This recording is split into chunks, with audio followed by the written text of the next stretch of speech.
Xin chào tất cả các bạn nhé. Hôm nay mình mới lượm được một đôi dép của một cô gái xinh đẹp vất dọc đường do dẫm đúc kẹo sinh gum các bạn. Đấy. Thì luôn tiền mình sẽ chia sẻ các bạn cái cách để gỡ kẹo sinh gum này ra nhé các bạn. Thì các bạn sẽ cần một lon nước ngọt Coca-Cola. Đấy, Coca-Cola. Các bạn sẽ đổ lên cái đôi giày.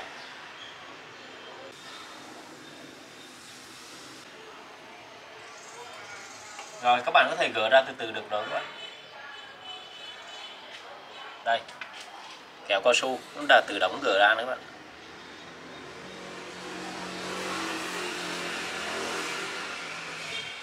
Đó. Phần nào còn dính thì các bạn sẽ đổ lên.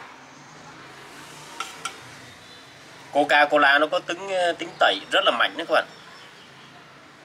Cứ làm từ từ thôi nha, đừng có vội vàng.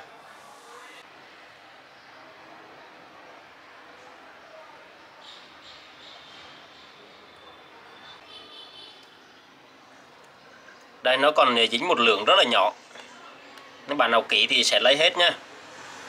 Còn mình thì không có kỹ đâu, mình lấy sơ sơ vậy thôi. Trường hợp thứ hai đó là kẹo cao su dính lên quần áo.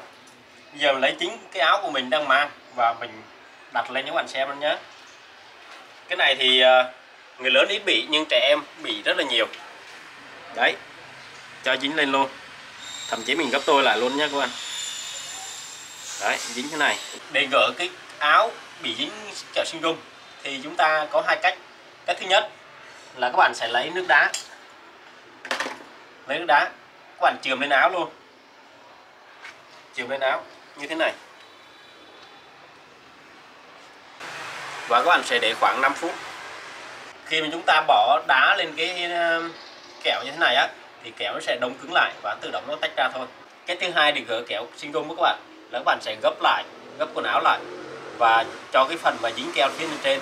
Sau đó chúng ta sẽ bỏ vào tủ lạnh, bỏ vào bao ni lông, sau đó bỏ vào tủ lạnh và chúng ta để khoảng 15 phút rồi chúng ta lấy ra và gỡ ra rất dễ dàng. Rồi mình sẽ lấy ra các bạn xem nhé. Mình thấy này,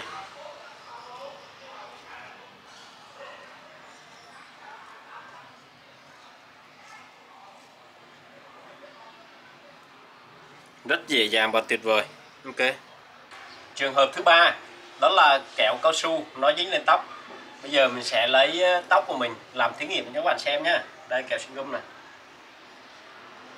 Mình lấy chính bản thân mình để thí nghiệm. Đây, dính rồi nha, các bạn xem nha. Dính thế này. Khi mà dính kẹo cao su thế này thì các bạn cố gắng để im, đừng có giật lung tung nhé. Thì nó sẽ vầy ra và rất khó lấy. Và khi mà chúng ta muốn gỡ cái kẹo cao su này á thì có hai cách. Cách thứ nhất, các bạn sẽ lấy dầu ăn và các bạn bôi lên và các bạn vuốt ra từ từ thì cái kẹo nó sẽ tuột ra. Cách thứ hai là các bạn sẽ dùng Vaseline. Đây các bạn sẽ lấy chừng này Vaseline này.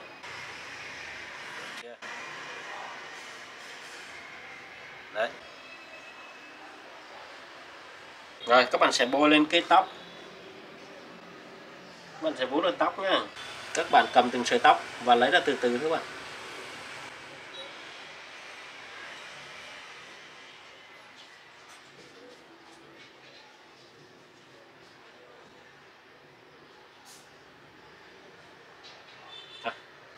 Như vậy mình đã lấy được cái kẹo cao su ra này, các bạn. Không, các bạn thấy tuyệt vời không? Lấy ra bình thường. Còn bây giờ thì các bạn sẽ đi gội đầu hoặc tắm rửa bình thường, nó sẽ sạch nhé, sạch cái Vaseline. Rồi các bạn thấy clip hay tặng mình một like nhé và nhớ chia sẻ bạn bè các bạn. Hẹn gặp lại các bạn ở video tiếp theo nhé.